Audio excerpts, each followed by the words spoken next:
오늘 우리 제목이 주보에는 여호와를 찬양하라고 했는데 제가 아침에 말씀을 전하는데요. 영원히 주의 이름을 송축하리이다.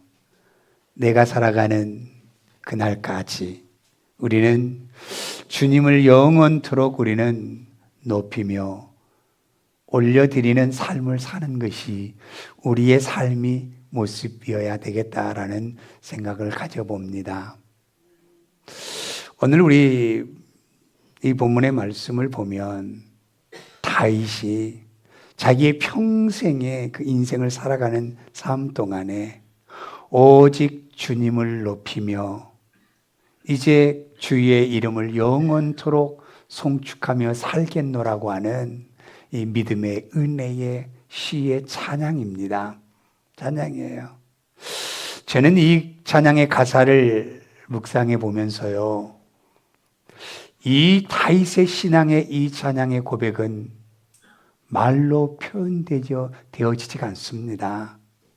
하나님의 그 사랑과 하나님의 인도하심과 하나님의 그 보호하심을요, 누구도 그 다윗이 느끼는 하나님을 찬양의 입술로 찬양했다고 해서 이게 표현이 될 수가 없는 거예요. 그 정도로 하나님에 대한 그 은혜가 다윗은 말할 수 없는 은혜를 가지고 살아가는 사람이었던 것이 다윗이었습니다. 그래서 이렇게 고백하는 거예요. 하나님은 나의 왕이십니다. 나의 왕이십니다. 그렇기 때문에 내 모든 삶 가운데서 내가 주를 높이며 살겠습니다 라는 고백이에요. 우리가 조금 잘하면 뭐예요? 내가 나타날 수 있지만 여러분, 정말 하나님께서 다윗은 그 인도하심과 그 많은 혼란 속에서 지켜주시는 하나님의 은혜가 너무나 크기에 내가 살아가는 그날 동안 주님을 높이며 살겠습니다 라고 하는 이 은혜의 고백을 우리에게 들려줍니다. 여러분, 우리의 왕은 누군가요? 우리는 왕을 뭐로 보냐면 세상의 것으로 보는 사람들이 많아요. 물질만 있으면 나는 다 되는 거예요. 뭔가 내가 세상의 것 취하고 있으면 그게 나의 모든 나를 이끌어주는 것으로 우리는 생각하고 살아가는 것이 우리의 모습입니다. 그런데 다윗은 내가 왕의 자리에 있는 그 모습에서도 내가 드러난 것이 아니라 오직 여호와의 하나님만을 내가 영원토록 그 이름을 높이며 살겠노라고 고백하는 다윗의 신앙의 모습을 봅니다. 여러분, 제가 6절 말씀 한번 볼까요? 6절 말씀 같이 봅니다. 사람들은 주의 두려운 일의 권능을 말할 것이요 나도 주의 위대하심을 선포하리이다. 이렇게 말씀하고, 사람들은 주의 두려운 일의 권능을 말한다. 근데 나는 주의 위대하심을 선포하며 살겠습니다 그랬어요. 사람들은 그 주님을 두려워해요. 주님의 그 능력, 내가 조금 잘못하면 하나님은 나에게 어떤 징계를, 이걸 생각하고 두려워하지만 다윗은 나는 내 평생에 이제는 나는 주의 위대하심을 나타내며 선포하며 살겠노라고 하는 다윗의 이 신앙의 고백처럼 우리의 신앙의 고백이 되시길 저는 간절히 축원을 드립니다. 그런 은혜가 있어야 돼요. 여러분, 이렇게 다윗은 하나님을 신뢰하고 믿음의 길을 걸어가는 다윗의 모습을 볼 수 있습니다. 다윗은 여러분, 이스라엘 역사상 가장 훌륭한 왕으로 평가되는 왕이었잖아요. 그는 자신을 높이지 않고 유일하신 하나님, 나의 왕으로 고백하는 다윗의 신앙의 모습이요, 내 중심에 가장 소중한 게 무엇이냐면 여호와 하나님이었어요. 우리의 가장 소중함이 뭡니까? 예수 그리스도의 이름, 예수가 나의 가장 소중함이 돼야 돼요. 죽음에서, 죄악에서 나를 자유케 하시는 그분이 바로 예수님이기 때문에 우리가 가장 우리의 중요한, 내 중심에 그 중요한 것은 예수님이 내 안에 자리 잡아야 됩니다. 이걸 우리에게 말씀하고 있어요. 하나님은 왜 다윗을 높이신 줄 아세요? 다윗을, 여러분 오늘 성경은 그 말씀하고 있어요. 하나님이 다윗을 높일 수밖에 없는 이유가 오늘 성경이 말씀하고 있어요. 다윗이 잘나서요? 다윗 잘난 거 하나도 없습니다. 형제들 가운데서도 가장 부족한 그 형제 중에 다윗이에요. 그리고 가장 멋지게도 생기지 않는 것이 다윗이에요. 그런데도 하나님이 왜 다윗을 높이셨을까? 왜 높이셨을까? 그렇게 멋진 왕으로 평가할 수 있는 다윗이 될 수 있었을까라는 것을 우리에게 말씀하고 있습니다. 그걸 볼까요? 1절, 2절의 말씀을 우리가 한번 보겠습니다. 왕이신 나의 하나님이여 내가 주를 높이고 영원히 주의 이름을 송축하리이다. 내가 날마다 주를 송축하며 영원히 주의 이름을 송축하리이다 그랬습니다. 여러분이 뭐라고 말씀해요? 왕이신 나의 하나님이여 내가 주를 높이고 영원히 주의 이름을 송축하며 내가 매일같이 날마다 주를 송축하며 영원히 주의 이름을 송축하리이다 라는 이 말씀입니다. 여러분 그러면서 이제 3절 말씀에 뭐라고 말씀해? 이렇게 하나님을 송축하면서 나타내는 3절의 말씀을 보겠습니다. 같이 봅니다. 여호와는 위대하시니 크게 찬양할 것이라 그의 위대하심을 측량하지 못하리로다 그랬습니다. 보세요. 그의 위대하심이 얼마나 큰지, 그의 위대하심을 어떤 세상의 것으로 측량할 수 없는 이런 은혜의 그 위대하신 하나님에 대해서 이제 다윗이 영원히 주의 이름을 내가 송축하며 살겠습니다라고 하는 이 신앙의 고백을 하고 있는 다윗의 모습을 볼 수 있습니다. 여러분 우리 이러한 다윗의 고백, 여러분 다윗이 찬양을 습관적으로 하지 않았어요. 여러분 우리는 찬양할 때 굉장히 습관적이고 그냥 노래를 부르는 차원으로 여러분들이 찬양하고 있는지 모르겠습니다. 다윗은 입으로 노래하는 것이 아니라 하나님 앞에 영으로 드려지는 찬양을 올렸던 거예요. 하나님 앞에 영으로 올려지는 찬양을 드렸지 노래하는 사람이 아니었어요. 음식 그대로 두고 들어오세요, 집사님. 예, 그냥 그거 나중에 하시고요. 예배 시간에는 예배에 집중해야 됩니다. 여러분 이렇게 우리가요 그것을 하나님 앞에 하나님 드릴 수 있는 그 모습이 다윗의 모습이었다라는 거예요. 다윗의 모습이요. 그냥 노래하는 노래가 아니었어요. 정말 그래서 우리가 기도하는 것이 무엇이냐면 기도하는 것이 하나님 앞에 입으로 찬양하는 것이 아니라 내 마음으로 하나님 앞에 찬양을 드릴 수 있는 은혜가 우리에게 있어야 될 줄로 믿습니다. 다윗은 그러한 찬양을 드렸어요. 그러한 찬양을. 다른 찬양을 드리지 않았어요. 정말 자기에게 다가오는 하나님의 은혜를 이 마음에서 전심으로 눈물을 뿌리며 하나님 앞에 찬양했던 것이 다윗의 모습이라는 거예요. 그래서 여러분 영원히 주의 이름을 송축할지어다 라고 하는 것은요 입술로 형식적으로 노래 부르는 것이 아니라 하나님의 은혜가 너무나 감격이 와서 눈물을 뿌리면서 드린 찬양이 바로 이 찬양이에요. 우리 복음성가에도 이 찬양이 있어요.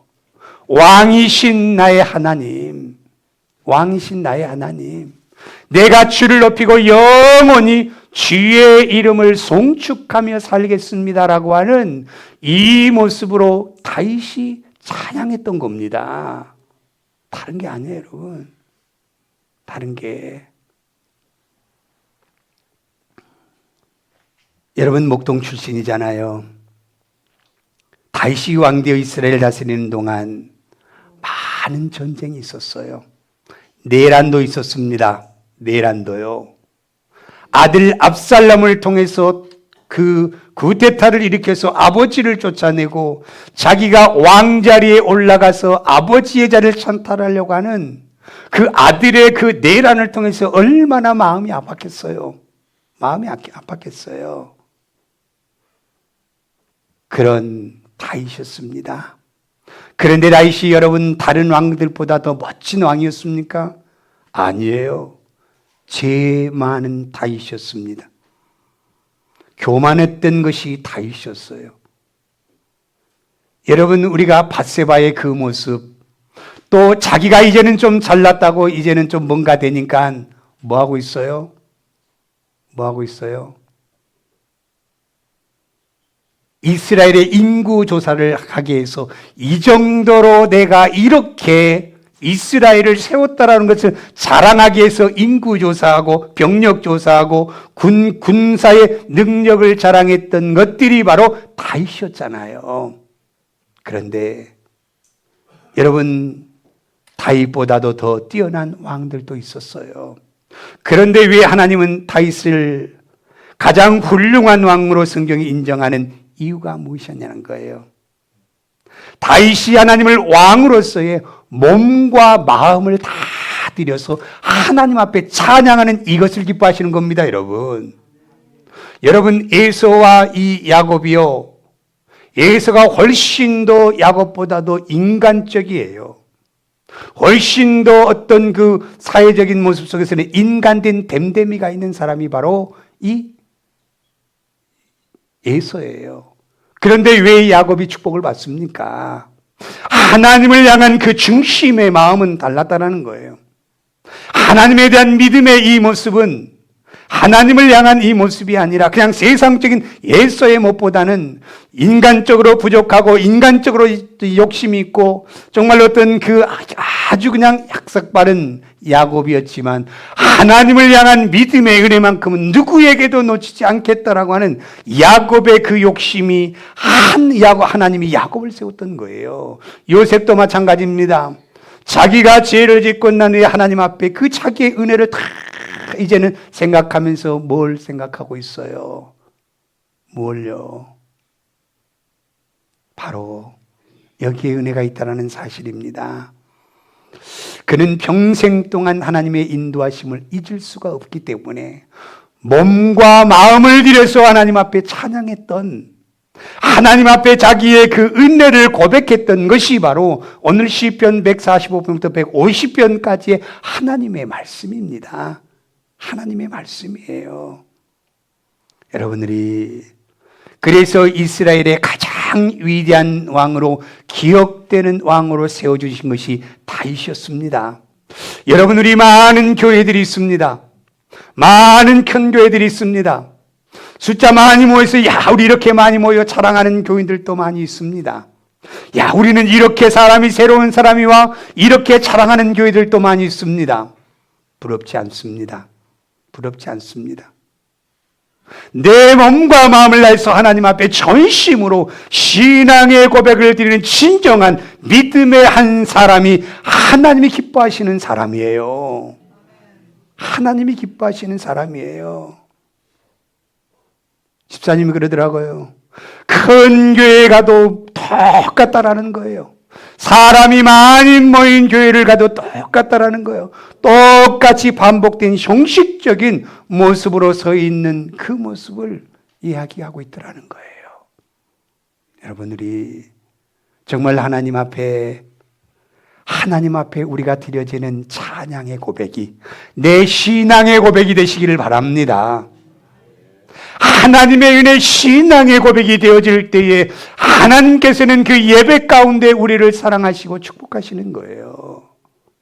그걸 우리에게 말씀하고 있는 겁니다. 오늘 우리의 삶이 존귀하게 되고 복된 삶이 될 수 있는 것은 왕이신 여호와를 내 인생에 가장 높이는 영원히 주의 이름을 송축하며 살겠노라고 하는 이 은혜를 가지고 살아가는 우리가 되시기를 예수님의 이름으로 축원을 드립니다. 그때 우리를 세워주시는 거 그때요. 여러분, 제발 봉사의 신앙 갖지 말고 하나님을 향한 믿음의 신앙을 갖는 우리가 되시기를 바랍니다. 이게 우리가 돼야 돼요. 여러분들이가 마르다와 마르다의 그 신앙을 들었잖아요. 우리는 이걸 들을 때는 우리는 마리아의 신앙을 가져야 되겠다고 우리 생각하지만 우리는 마르다의 신앙생활을 하고 있는 게 우리의 모든 사람들의 신앙의 모습을 봐요. 오늘 정말 주님을 찬양하며 높일 수 있는 은혜가 우리 안에 있기를 예수님의 이름으로 축복합니다. 그 다음에 두 번째는 10절 말씀 보여줄까요? 같이 읽습니다. 여호와여 주께서 지으신 모든 것들이 주께 감사하며 주의 성도들이 주를 송축하리이다. 그랬어. 여호와여 주께 지으신 모든 것들이 주께 감사하며 그랬어요. 우리가 바라보는 모든 세상의 것들을 바라보면서 우리는 주님께 감사할 수 있는 은혜가 우리에게 있기를 원합니다. 그러면 하나님 앞에 찬양의 고백이 나오는 거예요. 찬양의 고백이. 근데 우리가 뭘 하나 탁 해놔도 이거 못마땅해, 저거 못마땅해, 왜 이러냐, 이런 것들이 굉장히 많잖아요. 이거 먹으면 안 돼, 저거 먹으면 안 돼, 그 정죄하잖아요. 하나님이 만든 모든 작품은 다 아름다운 모습입니다, 여러분. 아름다운 모습이에요. 이 꽃이 시드는 것도 하나님의 작품입니다. 왜냐하면 이것이 계속 피어 있잖아요. 감사할 줄 몰라요. 시들어진 게 버리고 새 것이 딱 세워지면 야, 아름답다 그랬잖아요. 여러분, 우리 지금 단풍이 다 이제 떨어질 때가 되었죠. 바람이 많이 불어서. 여러분, 우리의 이 자연의 동산의 모든 아름다움이요, 누가 물들였어요? 사람이 가서 물들일 수 있습니까? 아니잖아요. 하나님께서 그 모든 것들을 자연스럽게 그 색색의 물로 물들인 말미암아 얼마나 자연의 아름다움을 보면서 우리는 감사합니까? 참 예쁘다. 이건 누가 하셨어요? 우리 하나님이 하신 거잖아요. 사람이 한 게 아니잖아요. 여러분, 왜 사계절이 있는 게 감사한 줄 아세요? 아마 저기 캘리포니아 이런 데 사는 사람은 그 감사를 몰라요. 여러분들이 굉장히 추웠다가 날씨가 따뜻해지잖아요. 그러면 어떻게 돼요? 이야, 오늘 날씨가 너무 좋아. 감사하잖아요. 감사하잖아요. 이게 바로 우리의 감사의 모습입니다. 여러분, 데살로니가전서 5장 18절 말씀에 뭐라고 말씀하십니까? 범사에 감사하라 그랬어요. 범사에. 모든 것에 감사하십시오. 모든 것에. 모든 것에. 여러분, 이것이 그리스도 예수 안에 너희를 향하신 하나님의 뜻이라고 그랬어요. 이렇게 틀어진 사람 봐도 야, 멋진 작품이다 얘기해야 돼요. 나같이 이게 왜소한 사람 봐도 야, 하나님이 참 신하게 왜소하게 만들어 이것도 작품이다. 감사할 수 있어야 돼요. 아, 목사가 좀 풍채가 있어야 좀 근엄한 모습이 보일 텐데 왜 저렇게 말랐지? 이러지 마시고 여러분, 아, 이 작품도 멋있고 저 작품도 멋있고 다 멋있는 겁니다, 여러분. 멋있는 거예요. 우리 오늘 정말로 여러분, 말은요, 마법의 언어입니다. 언어예요. 그래서 감사하라는 말에는요, 마법과 같은 힘이 있어요, 여러분. 힘이 있어요. 얼마나 이 말이 귀한 말인지. 정말 여호와께서 지으신 모든 것들이 주께 감사하나이다 라고 하는 이 모습이 우리에 있기를 원합니다. 여러분, 우리가 하나님이 지으신 모든 것 정말 감사하는 사람에게는요, 더 감사할 일만 주십니다, 여러분. 감사할 일만 주셔요. 근데 감사가 사라져 버린 그 순간부터 하나님이 감사의 그 축복의 은혜를 더 부어줄 수 없다라는 겁니다. 여러분, 하나님이 지으신 모든 것, 모든 상황, 환경, 어떠한 모습이 우리에게 있다 할지라도 때로는 우리 인생은요, 우리 집사님 맨날 그 얘기하잖아요. 태어나면서부터 목사님 인생은 고난의 길이에요. 예, 그렇습니다. 때로는 환난이 있어요. 때로는 우리에게 아픔이 있어요. 그때도 우리는 그것 때문에 우리가 아파하는 것보다도 우리가 고난의 뒤편에 하나님의 축복이 준비해 주신 것처럼 우리가 이 고난 없으면 좋죠. 이 아픔 우리에게는 없으면 좋죠. 그냥 뭐든지 날마다 행복하고 편하게 살면 좋죠. 그러나 그 삶은요, 감사가 없어요. 그냥 일이 엎어지고 저리 엎어져서 회복될 때에 하나님이 감사하구나, 이 감사가 나오는 겁니다, 여러분. 감사가 나오는 거예요. 그렇기 때문에 때로는 우리에게 고난과 환난과 아픔과 때로는 실패가 있다 할지라도 그것 때문에 우리가 내가 하나님 믿는데 왜 나는 이럴까라고 생각하지 말고 그것 때문에 감사할 수 있는 은혜, 그 환난과 고난을 통해서 하나님이 우리를 도우심을 경험함으로 말미암아 마지막 인생에서의 솔로몬의 고백이 뭐예요? 아무리 세상의 것을 누려봤지만, 아무리 영화부기를 누려보고 많은 삼천 궁녀를 누려봤지만 그 솔로몬의 고백은 뭐냐? 헛되고 헛될 뿐이 오직 여호와 하나님만이 나의 최고의 기쁨이라는 것을 말씀하고 있는 겁니다. 말씀하고 있는 거예요. 많은 사람들이 왜 감사하지 못하는 이유가 있는 줄 아십니까? 현재 상황에만 집중해요. 현재 일어난 일만 보고 그냥 불평하고 원망이에요. 제가 금요일 날 왜 이런 괴로움 우리에게 있느냐, 왜 이런 슬픔이 있느냐, 원망하지 말고 불평하지 말라는 거예요. 원망하고 불평하지 말라. 우리 모든 것을 이루실 분은 하나님이라는 겁니다. 하나님이라는 거예요. 여러분, 요셉 보세요. 노예로 팔려갔잖아요. 팔려가서 노예로만 있었으면 좋은데 모함당해서 또 감옥에 가잖아요. 정말 감사를 모르는 사람은 원망하고 불평할 수 있습니다. 형들을 죽이고 싶을 마음 가졌을 것입니다. 정말 내가 그 보디발의 집에서 나는 우리 아버지와 어머니가 있다. 우리 어머니 아버지나 갈 테니까 나를 그곳에서 그 당신이 나를 산 값을 내가 아버지에게 달라고 할 거다라고 얘기할 수도 있었어요.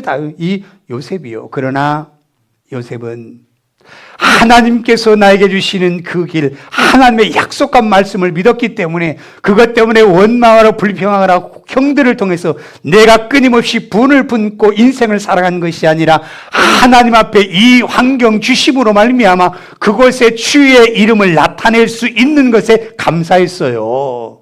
감사했어요. 그 보디발의 집에서 뭐라고 얘기를 해요?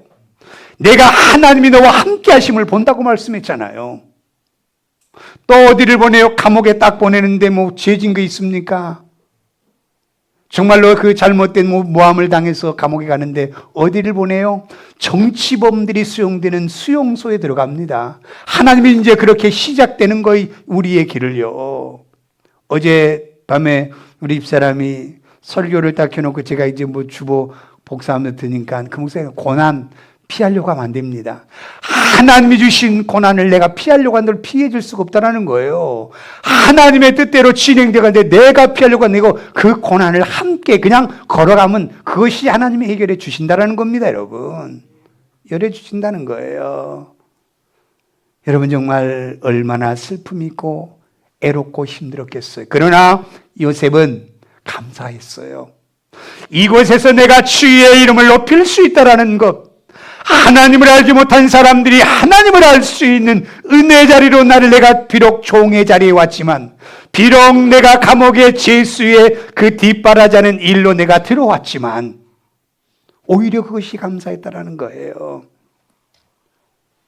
여러분, 우리 또 욥 볼까요? 물질 다 잃었잖아요. 자녀들 잃었지요. 종들도 잃었지요.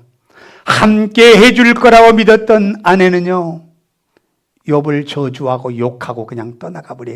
이 미친 뭐 그러면서요. 우리 그런 욕 잘하잖아요, 그죠? 우리 잘해요. 보면 얼마나 욕 잘하는지 몰라요. 그렇게 하고 떠나가는 거예요. 여러분, 그것만 있어도 우리가 좀 괜찮죠. 몸에 병만 안 들어도 좀 살 수 있죠. 그런데 몸에 그 병까지 다 짊어지고 이제는 인생의 폐인이 되어버린 게 욥이었어요. 폐인이요. 누가 봐도 저 사람은 소생할 수 없는 사람이라는 것을 다 느끼고 있었던 사람이에요. 그런데도 욥은 뭐라고 말씀했어요? 하나님 앞에 감사의 찬양을 드렸습니다. 감사의 찬양이요. 내 이 모든 것 주신 분도 여호와 하나님이고, 주님께서 주님 거 가져가는데 내가 뭐라고 얘기를 해요? 뭐라고 얘기해요? 내 몸도 내 몸이 아니라 주님의 몸인데 주님께서 나에게 병들게 하면 그냥 병들고 살아야 되는 게 우리의 모습입니다. 그런데도 이 다윗 그 욥은 하나님을 감사하며 찬양할 수 있을 때에 하나님께서 우리가 보기에는 망친 인생이요 회생할 수 있는 인생이라고 생각했지만 하나님을 찬양하며 하나님을 경배하는 다윗의 그 심령의 진정한 찬양의 그 고백이 다윗을 새롭게 세우는 은혜의 모습으로 세워주시잖아요. 세워주시잖아요. 이런 은혜가 우리에게 있다는 거예요. 이런 은혜가. 여러분들이 그러면서 이제 9절 말씀을 한번 보여줄까요? 9절 말씀. 여호와께서 모든 것을 선대하시며 그의 지으신 모든 것에 긍휼을 베푸시니라 그랬어요. 여호와께서 모든 것을 다 이루어 주시고 긍휼을 베풀어 주시는 하나님이라는 걸 우리에게 말씀하고 있는 겁니다. 여러분, 우리 감사가 끊이지 않는 찬양이 있기를 원합니다. 정말 우리 교회가 영으로 하나님 앞에 올려드리는 감사의 그 찬양, 영원히 주의 이름을 내 몸과 마음을 들여서 온전하게 드려지는 찬양의 사람이 되겠습니다라고 하는 이런 믿음의 은혜의 찬양이 우리에게 있기를 원합니다. 여러분, 찬양할 때 입술이 열리지 않냐고 가만히 있는 사람들이 참 많아요. 정말 우리가 찬양하는 건 뭡니까? 하나님 앞에 우리의 신앙을 고백하는 게 찬양이에요. 노래가 아니에요. 여러분, 노래가 아니에요. 하나님 앞에 올려드리는 찬양은요, 세상의 노래가 아니라는 겁니다. 하나님의 존재에 감사해서, 하나님의 은혜에 감사해서 내가 하나님을 높여드림으로 말미암아 하나님 내게 이 은혜 주십니다 감사함으로 내가 드려지는 것이 찬양이라는 거예요. 여러분, 찬양이요. 그런데 우리는 세상의 노래로 생각하고 있어요. 노래로 생각하지 마세요. 노래가 아니에요. 우리의 신앙의 고백을 찬양으로 하고 있는 겁니다. 찬양으로. 세상의 뭐 애로움 것, 사랑 것 이런 찬양한 게 아니잖아요. 이런 거 세상 노래 보세요. 전부 다 외롭고 뭐 버림받고 여기 자기 슬픔을 노래하고 자기의 기쁨을 노래하는 게 세상의 노래지만 우리는 하나님의 은혜가 너무너무 커서 그 은혜를 내 찬양으로 하나님 감사합니다. 찬양으로 고백하는 것이 찬양이에요. 오늘 우리에게 그 말씀을 하고 있습니다.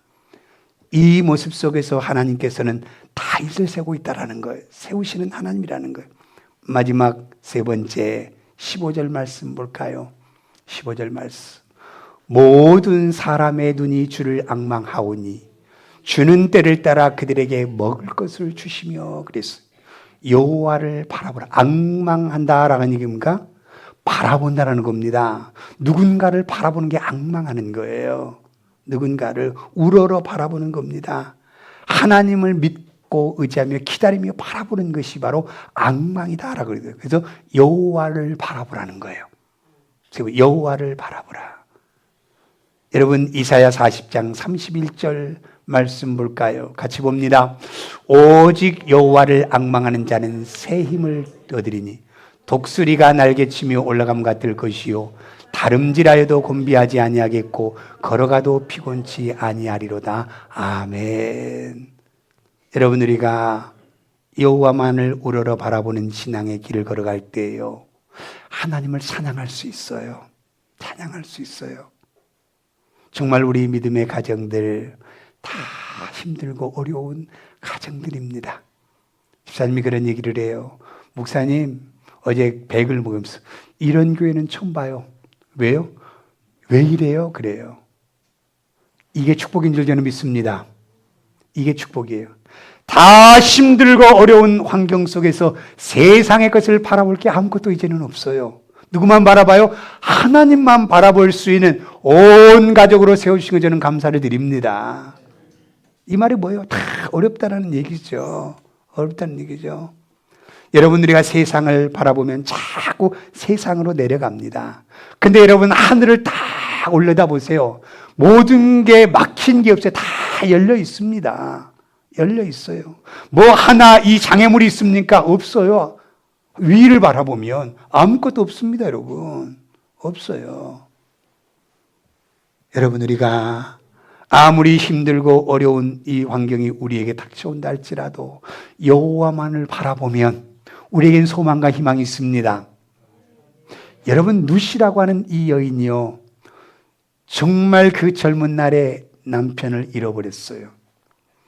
솔직히 저희 어머님도 그랬습니다. 34살 때 혼자 되셨어요. 얼마나 젊은 날입니까? 아이들은 많지요. 희망이 없었습니다. 정말 이 아들이 목사까지 될 걸 꿈도 생각하지 않았었습니다. 근데 루시라고 하는 이 여인이요, 30대 그 정도의 나이에 혼자 되고 말았어요. 근데 그 어머니 나오미가 뭐라고 말씀해요? 이제는 나하고 같이 간들 소망이 없다. 소망이 없다. 내가 다시 누구하고 재혼해서 애를 낳아서 그 애가 클 때까지 네가 기다릴 수 있겠느냐. 이제는 소망 없으니까 네 고향 땅에서 네 친척과 네 형제와 세상을 바라보면서 열심히 살아가라고 이제 두 며느리에게 얘기했을 때 루시 뭐라고 말씀해요? 어머니, 그런 말 하지 마세요. 어머니의 하나님이 나의 하나님입니다. 나는 세상의 것을 바라본 것이 아니라 하나님을 바라보고 어머니의 그 고향 땅에 가서 하나님 앞에 경배하며 살기를 원합니다. 여러분, 무슨 소망이 있겠어요? 그곳에 가서 그 베들레헴의 재산도 있지 않아요. 이제 두 가부가 이제는 가서 혼자 살아야 될 그 힘든 상황 속에서 얼마나 어려운 그 소망이 없는 삶입니다. 거기 가서 정말 어머니를 잘 봉양하기 위해서 그 뜨거운 밭에 가서 보리삭 주워다가 어머니 음식 만들어 드리고, 또 다음날 밭에 가서 보리삭 주워다가 어머니를 봉양하는 이 나오미의 모습이, 룻의 모습이요. 그런데 여러분, 하나님만을 바라보고 가는 베들레헴 땅에 나오미의 미래는 소망이 있었습니다. 소망이 있었어요. 여러분, 세상에 보이는 것, 이 사람이 뭐가 있을 것 같으니까 이 사람 뒤 따라가면 내가 뭔가 되겠지. 아니에요, 아니에요. 아니에요. 아니에요. 하나님을 바라보고 가면 우리 안에 펼쳐지는 복된 인생의 삶을 이루어가는 복이 있다는 사실을 믿으시길 바랍니다. 하나님이 바꾸시잖아요. 하나님이. 내가 바꾼 것이 아니라 하나님이 바꾸신다는 거예요. 하나님이요. 여러분, 우리는 정말 그렇기 때문에 이스라엘 백성들이 범죄했잖아요. 그러니까 사람들이 온역으로 막 질병으로 죽어가는 거예요. 그때 이스라엘 백성들이 모세에게 우리 기도 좀 해달라고 할 때에 하나님이 뭐라고 말씀해요? 모세야, 장대에다가 놋뱀을 달라고 그랬어요. 놋뱀을 바라보는 자마다 다 살리라고 그랬습니다. 여러분, 우리가 무엇을 바라봐야 돼요? 예수 그리스도의 십자가를 바라보기만 하면 우리의 인생은 새로운 소망의 인생으로 바뀌어질 줄로 믿습니다. 예수 그리스도의 십자가만을 바라보고 가야 된다는 거 우리는요, 이제는요. 다른 거 없어요. 내 남편 믿고 이 사람이 내 인생을 책임져 줄 거다. 아니에요. 떠나가면 허전하잖아요. 나의 힘이 되어줄 수 없잖아요. 그러나 예수 그리스도의 십자가를 바라보는 믿음의 사람마다 그 허전함과 애로움 속에서 다시 새로운 인생의 시작의 은혜를 주시는 하나님이라는 사실을 여러분 믿으시기를 예수님의 이름으로 축원을 드립니다. 이걸 말씀하고 있다라는 거예요. 우리 요한복음 14장 6절 말씀에 예수께서 이르시되 내가 길이라고 그랬어요. 나만 따라오라는 거예요. 내가 진리라는 겁니다. 내가 생명이라는 거예요. 나로 말미암지 않고는 아버지께로 갈 자가 아무도 없다고 말씀하는 거예요. 우리 오늘 우리 사랑하는 믿음의 식구들이 생명의 주님, 예수님의 십자가만을 바라보고 살아가는 믿음의 은혜가 우리에게 있기를 예수님의 이름으로 축원을 드립니다.